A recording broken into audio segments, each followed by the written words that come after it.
Okay, so we're back for another deep dive. Yes, we are. And this time, It's poetry. yeah, we're going to be looking at a poem that pops up Oh, yeah. all over the place. And it's a classic. It's a classic. GCSE English Literature. Especially if your anthology is Love and relationships. love and relationships.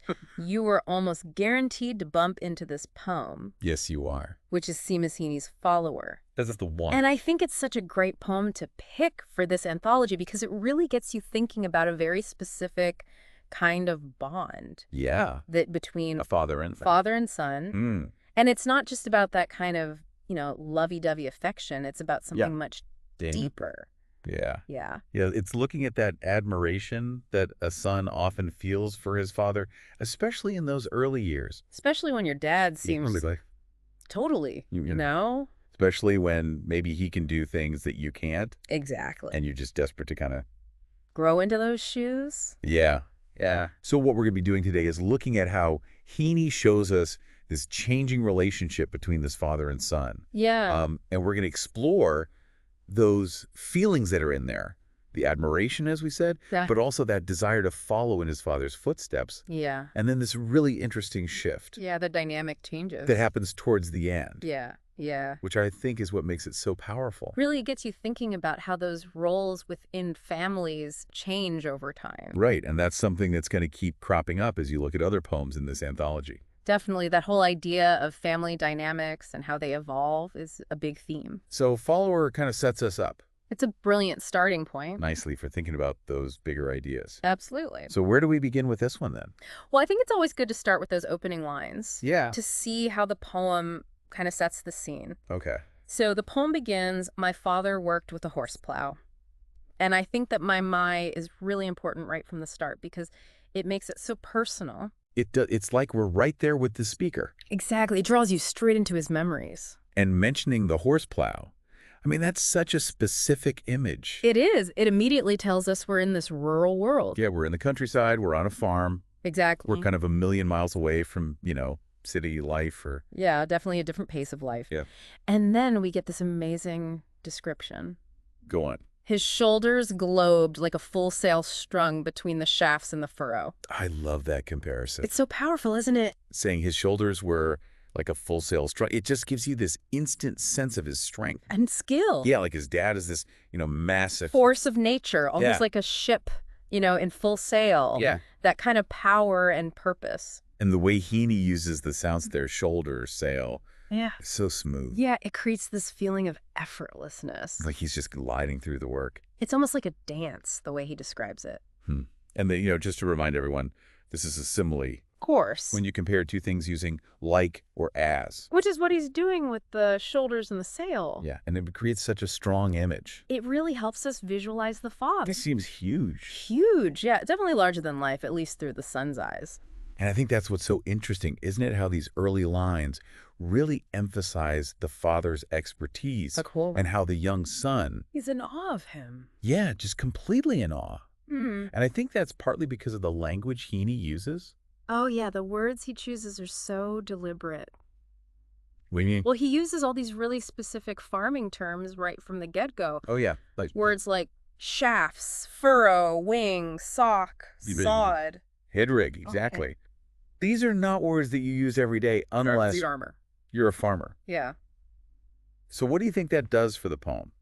Well, I think it does a couple of things. Okay. First, it really grounds us in the father's world. Yeah. It emphasizes his knowledge and experience. Yeah, like this is his domain. This is his domain. And the son's Still learning, just a little kid. trailing behind. Yeah. And I love that little detail Which one? about the father's clicking tongue. Oh, yeah. It's such a tiny observation. But so significant. Yeah. What do you think it tells us? Well, to me, it shows how closely the son is watching his father. Wow. Like he's completely absorbed by every little thing he does. It's almost like he's trying to memorize it all. Trying to take it all in. Yeah. Because he wants to be just like him. Exactly. Yeah. Which brings us nicely to the son's perspective, because right after we get that really powerful image of the father, the poem shifts. And we see things through the son's eyes. Yeah. And the contrast is so striking. Oh, definitely. There's a real shift in tone. How so? Well, instead of that strength and skill we saw in the father, Yeah. the son describes himself as stumbling. Where does it say that? I stumbled in his hobnailed wake, fell sometimes on the polished sod, Right. you immediately get a sense of his clumsiness. Yeah, the word stumbled, it just His suggests, certainty. yeah, and like you were saying, that lack of experience. Exactly. He's not got that same sure-footedness that his dad has. It's almost like he can't quite keep up. And that phrase, polished sod. Yeah. What do you make of that? Well, it almost implies that the father's work is so perfect, So smooth. so smooth that the son just can't navigate it properly. He keeps tripping up. Exactly. And it emphasizes that difference. Between the admired figure and the one who's trying to follow. Totally. But then we get a glimpse of a different side to their relationship. Go on. Sometimes he rode me on his back, dipping and rising to his plod. Ah, that's lovely, isn't it? It is. What do you think that shows us? Well, for me, it suggests a real tenderness, Yeah. a caring side to their bond. It's not just about the work. Exactly. It's Yeah. not all about, teaching him the ropes. There are these moments of Connection. just pure enjoyment. And I did read somewhere that In Northern Irish dialect? rode me can also mean carrying someone on your back, Oh, so it's even more. literally carrying him, Yeah. reinforcing that physical closeness. And then we hear the son's own desires, his own ambition. Oh, yes, the famous lines. I wanted to grow up and plow, to close one eye, stiffen my arm. So much packed into those two lines. Isn't there? So I- what do you think he's trying to say here? Well, I think it's pretty clear that he idolizes his father. Yeah. He sees his dad's skill and he desperately wants to emulate it. Yeah, to be just like him. Exactly. And that image of closing one eye and stiffening his arm, It's so vivid. it's almost like he's trying to embody his father. Trying to see the world as his dad sees it. Through the act of plowing, it's Yeah. so powerful. I think comes that line that just kind of hits you. All I ever did was follow in his broad shadow around the farm. Ugh, so good. So much to unpack there. On the surface level, it's obviously a literal image. The son trailing behind his father. Yeah. But that word shadow, it's so loaded, isn't it? What do you think it's hinting at? Well, I think it suggests the father's dominance, his overwhelming presence. Almost like the son feels, Overshadowed, yeah, like he's in his dad's shadow, literally, and metaphorically. yeah, and he's not able to step out of it. Not yet, anyway. Hmm. But that's all about to change. Because the poem then moves on. Yeah, we jump forward in time, Yeah. the dynamic shifts. Okay, so talk us through that. Well, first we see a change in how the son describes his younger self. Okay. He says, I was a nuisance, tripping, falling, yapping, always. He's not being very kind to himself, is he? No, he's definitely not looking back on himself with rose-tinted glasses. But why do you think he does that? Well, I think it's partly to highlight the contrast with the image of the father we saw at the start. Right, the father was all strength and skill, and the son was clumsy, annoying. Yeah, a nuisance. Exactly. And the words he uses, tripping, falling, they really reinforce that sense of him being kind of inept Yeah. compared to his dad. And there's that interesting bit with this sentence structure, isn't there? Oh, yapping. Always. But today, It's so abrupt. it is. It kind of jumps out at you. And it really puts the emphasis on that word today. Yeah, like things have changed. Yeah. And you're right. It almost feels like a spoken thought, doesn't it? It does. It's like the speaker is sort of talking to us directly. And then, bam, we get to those lines that just flip everything on its head. But today, it is my father who keeps stumbling behind me and will not go away. Oh, it's so powerful. It is, isn't it? So the son, who was once stumbling behind, is now, The one being father. and it's the father who's stumbling. That repetition of stumbling is so effective. It is. What do you think Heaney's doing there? Well, I think he's highlighting the change in their physical abilities. Right. The father's maybe. Not as strong as he used to be. Yeah. He's getting older. And their roles within the family have. Like reversed. Yeah, and I think it makes you think about that whole cycle of life thing, doesn't it? Oh, definitely. How relationships change. Evolve Yeah. as we get older. And it's not just about the physical stuff. No. It's about how children who once relied totally on their parents May find themselves. needing to care for them. Yeah, it's that beautiful kind of symmetry, isn't it? Yeah, and despite the father now stumbling, there's still that sense of, Connection. yeah, that presence. He will not go away. Yeah, and it's interesting how Heaney uses that possessive my again. Oh, yeah, my father. It was there right at the start. Establishing that bond. Yeah, and it's there again now. Even though the power dynamic has shifted. So it's like that connection. Endures. Yeah. Despite the changes. So he's not just using the story itself to explore this relationship. No, he's using all these clever techniques, too. Poetic techniques. Yeah. Let's have a look at some of those.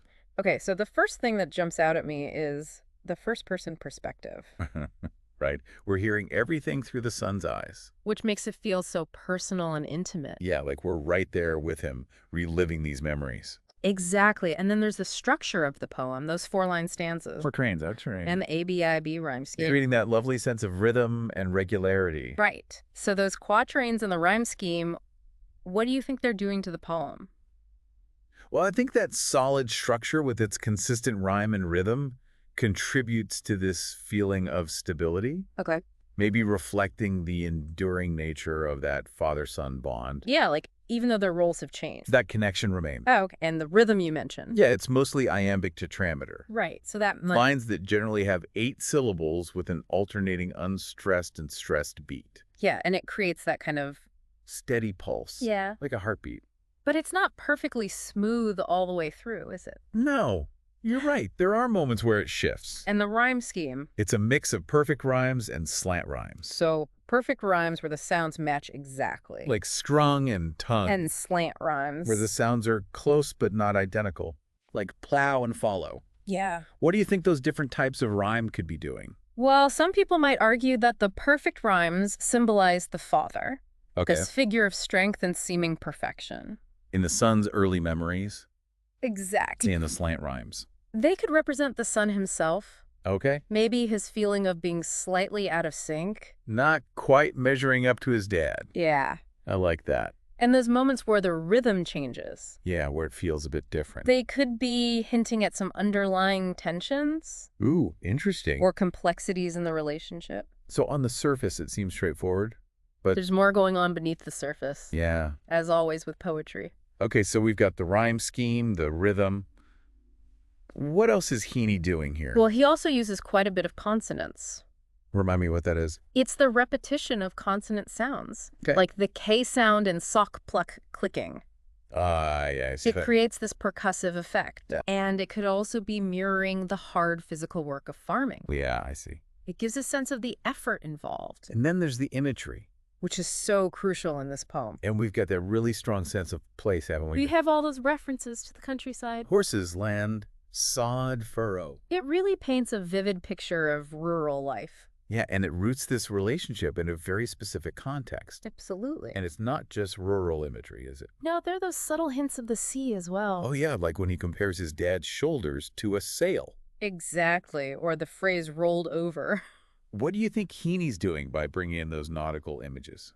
Well, I think it adds another layer of meaning. Okay. Because sailing, like farming, demands a lot of skill, Yeah. precision. Yeah, and both are at the mercy of the elements. Exactly. So perhaps by comparing the father to a sailor, the son is further elevating his dad's work. Yeah, emphasizing how demanding it was. Okay, so Follower is brilliant on its own, It is. but you're more likely to encounter it as part of the love and relationships section of your GCSE anthology. Right, which is why it's helpful to think about how it connects to other poems you might be studying. Good point. So what links can we make? Well, the most obvious one is with another of Heaney's poems, Digging. Okay. They both explore that theme of admiration for a father Yeah. and the respect for hard physical labor. And they're both so rooted in the natural world. Absolutely, nature plays a huge role in both poems. Okay. Any links with poems by other poets? Oh, well, you could definitely see parallels with Before You Were Mine by Carol Ann Duffy. Okay, how so? Well, Duffy's poem is about a mother and daughter. Yeah. Both poems look back at a family member and explore how that relationship changes over time.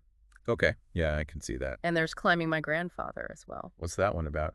Well, the poet uses an extended metaphor comparing his grandfather to a mountain Oh, wow. to show how much he looks up to him. Which is kind of similar to how the speaker in Follower compares his dad to a sailing ship. Yeah, exactly. Both poems use these grand comparisons to convey that sense of awe and admiration.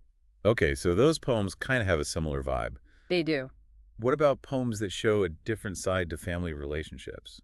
Well, there's Simon Armitage's Mother Any Distance, Okay. which explores a son wanting to create space between himself and his mother as he gets older. Right, so that's quite different to the bond we see in Follower. Yeah, there's that desire for independence in Armitage's poem, Whereas in Follower, that connection seems to endure. even though the roles reverse. Yeah, okay. And what about Eden Rock? Ah, yes, another classic. What's that one like? Well, it's also a poem that looks back at childhood memories Okay. and the support of parents. Okay. But the ending has a slightly different feel to Follower. How so? Well, in Follower, there's a sense of continuity, the presence of the father, even though he's now the one following. Yeah.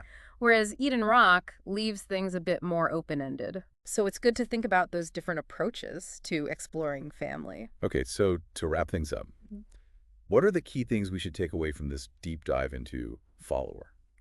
Well, I think Heaney's poem does a brilliant job of capturing the complexities of a father-son relationship. Yeah. We see that early hero worship. The son wanting to be just like his dad. Exactly. Yeah. And then that inevitable shift in the dynamic as they both age. But despite those changes in roles and physical abilities, there's still that Deep connection. love that stays strong. It's a powerful reminder that love within families isn't static. Yeah, it changes and grows with time. Exactly. Okay, so for those of you listening, think about your own relationships, Yeah. particularly the ones with your parents. How have they evolved? Yeah, what moments stand out as those key turning points? Because what Heaney does so beautifully in Follower is show us these universal experiences. Yeah, the admiration, the desire to follow, the way those roles can shift. And the fact that love can endure. Even when life throws you a curveball, it's something we can all relate to. Definitely. Makes you think, doesn't it? It does. Right. Well, that was Follower. By the brilliant Seamus Heaney. Join us next time for another deep dive. Into the world of poetry. Bye for now.